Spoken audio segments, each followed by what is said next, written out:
We're following severe storm warnings across the country. In Oklahoma, a suspected tornado moved through the city of Barnsdall, knocking out power. Rural farms in Kentucky saw 90-mile-an-hour winds. In West Virginia, widespread damage included a car crushed by a billboard. And in another blow to Baltimore commuters, the city saw heavy rain and partial flooding. The storm is now moving through parts of the Midwest and Northeast, and Justin Michaels from our partners at the Weather Channel has the latest.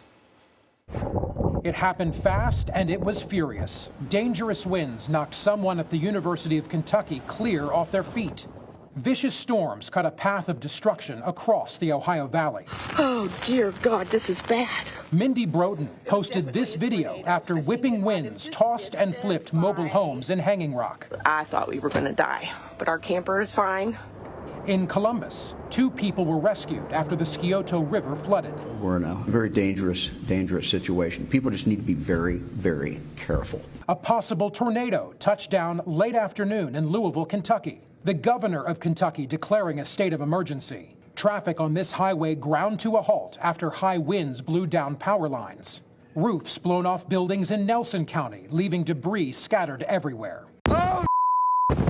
In West Virginia, some ran for cover, escaping the fast-moving storm just in time. And this massive billboard came down on top of this vehicle in Dunbar, West Virginia. In Oklahoma, the same storm system left a mountain of debris yesterday. Omar Villafranca is there.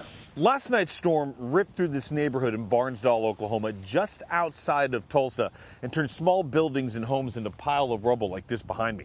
The National Weather Service's preliminary report says an EF1 tornado with wind speeds up to 110 miles an hour caused all this damage.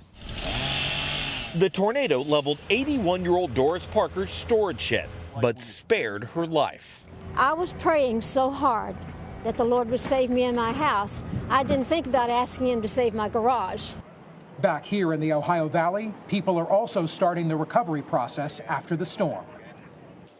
And Justin Michaels joins us now. Justin, the governor has declared a state of emergency in Kentucky. What are you seeing on the ground right now?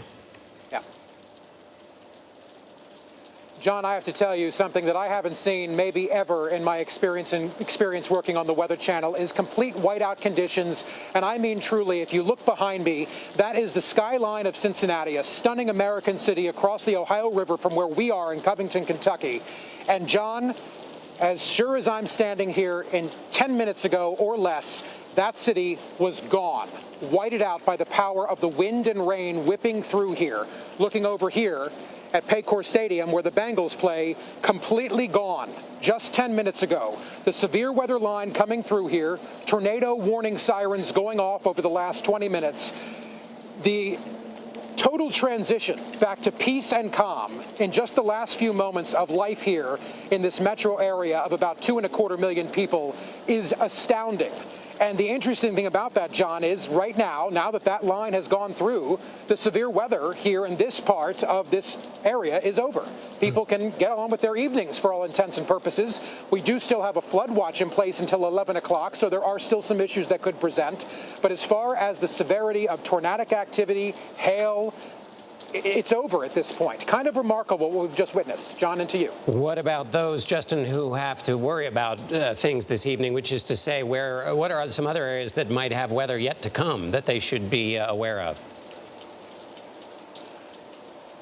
Sure. So in this entire part of the country, many millions of people are still well within the threat range of tornadic activity, EF2 or greater tornadoes, the possibility for large hail, 2-inch diameter or larger. Flooding rains are certainly a possibility. Straight line winds are certainly a possibility. There are many dangers going through this evening in this part of the country people need to be prepared for. John, it's one of those evenings, keep your cell phones charged, have those alerts turned on, so if a warning does go off, you hear it because you need to get to your safe place if that happens. There are still many people who are looking forward to this beautiful evening that are farther points east of here who are still going to be dealing with that very dangerous weather. Justin Michaels, thank you so much for your report.